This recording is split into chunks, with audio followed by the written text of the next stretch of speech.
How do you view money? What do you think money is? Fundamentally, I think it's a very important question for people to answer because we are not sure fundamentally what money is, right? It's a way of measuring success in a way because you can potentially earn this token and then spend this token for goods or for experiences, for something you want. You're making money through doing something maybe you don't want, and then producing value to the society. And then using this value you have produced, you now exchange it to a token, which is what we usually call money. It could be any token. There's a lot of different socially valid token that we have.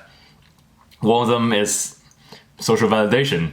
And there are so many different tokens that potentially there is, but there's just one token that's money. That's physical money.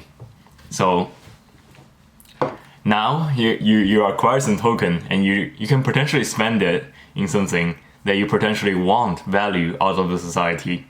So you're providing value fundamentally, and then you're receiving value as a part of a transaction per se. So this is what I think is very crucial to understand about money. It's a pseudo construct. So there's no such thing as money found in the beginning of human race or in the beginning of life form on Earth. So all the way in the beginning, there's no such thing as a transfer of value and receiving values. People are working for themselves. In our native tribes, a lot of people are working for ourselves. So we're hunting for ourselves and then we're eating food on our own. And then we're not usually sharing with the others.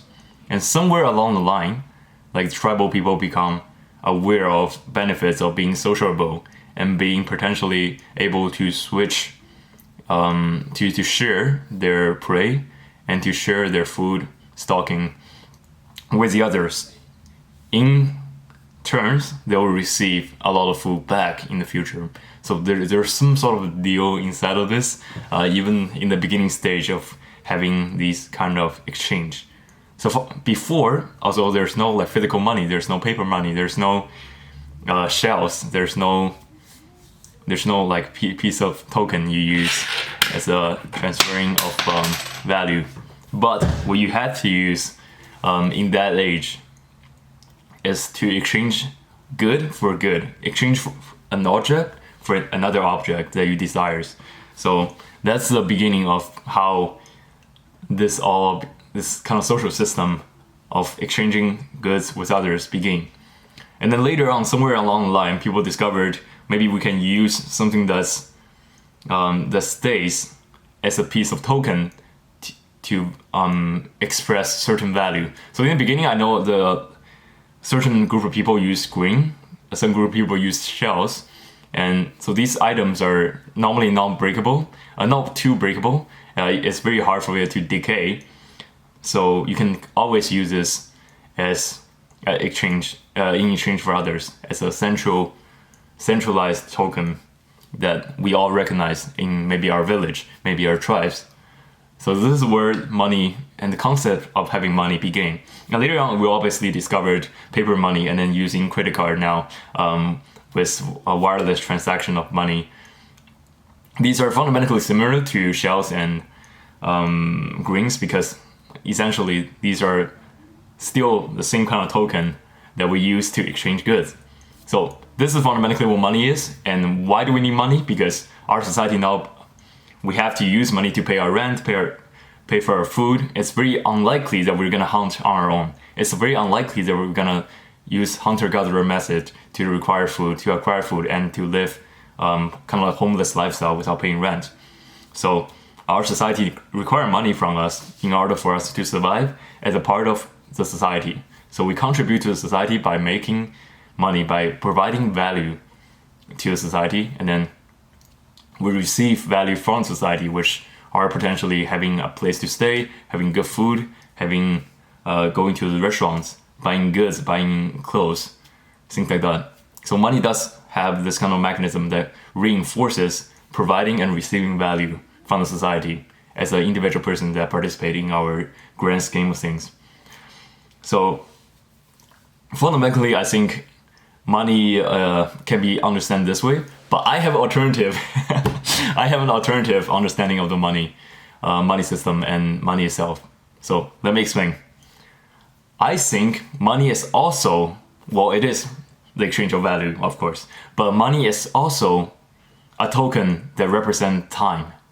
Because when you make money, when you provide value to the society, when you, for example, write a code, when you, for example, go to do a waitress job and be a waitress for 2 hours, you're providing value, but in turns, you also provide part of your time into the scheme. So, for example, if you're doing a waitress job, you provide this 4 hours of your time window as doing this task that you maybe potentially don't want to do, and maybe not that rewarding fundamentally to you without the transaction of money, but you still do it because you know you'll receive social tokens, which are money, so you can spend it on other things in the future.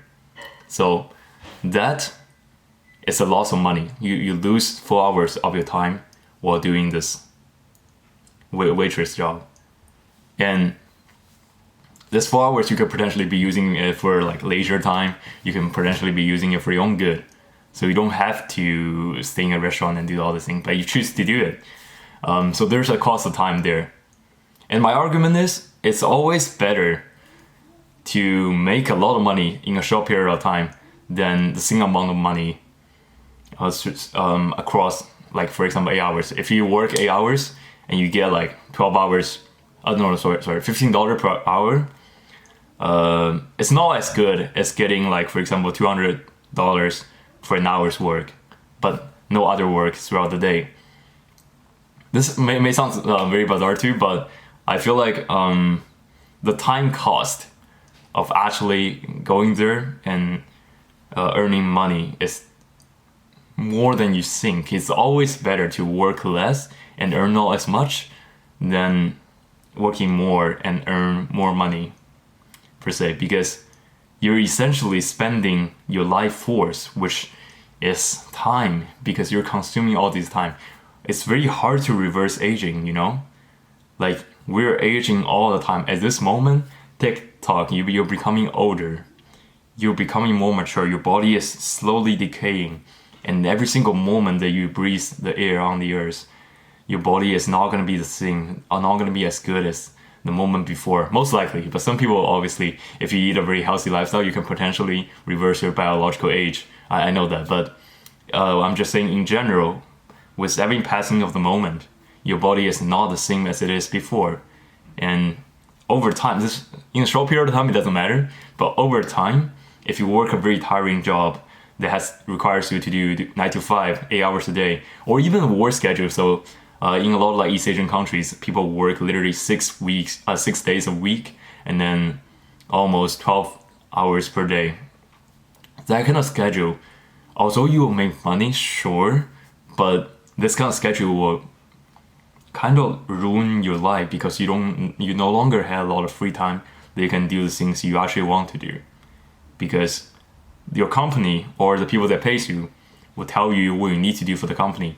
And maybe you find joy in those things. I believe some people can find joy in their work, but still, you will not do this if you have a choice.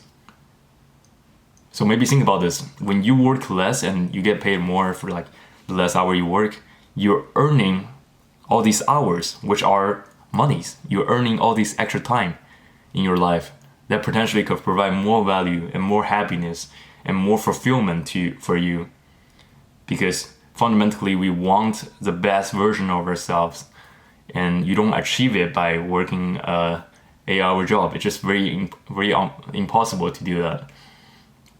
You have to have your free time to actually do self-fulfillment. You have to have free time to kind of do the things you want to do, and then to make yourself feel worthy that you lived your life. Time management is super important because, in my opinion, time management is essentially money management. If you manage your time wisely, you're saving money every single turn of time, right? So for example, if you have a timetable, you have a schedule that you follow throughout the day, you can get more work done. You can get more potentially work, even not just work, but like work you personally like to do. You can get a lot of work done.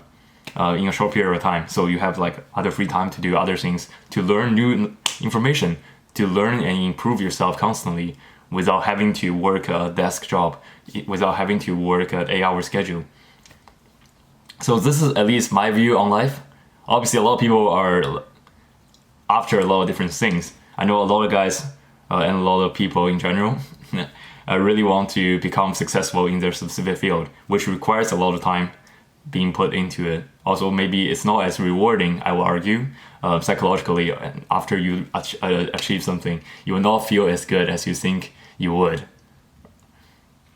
Also, it's not as rewarding, but some people just like the chase of money. Some people just like the chase of being higher social status, higher position, and they can be relentless in doing those.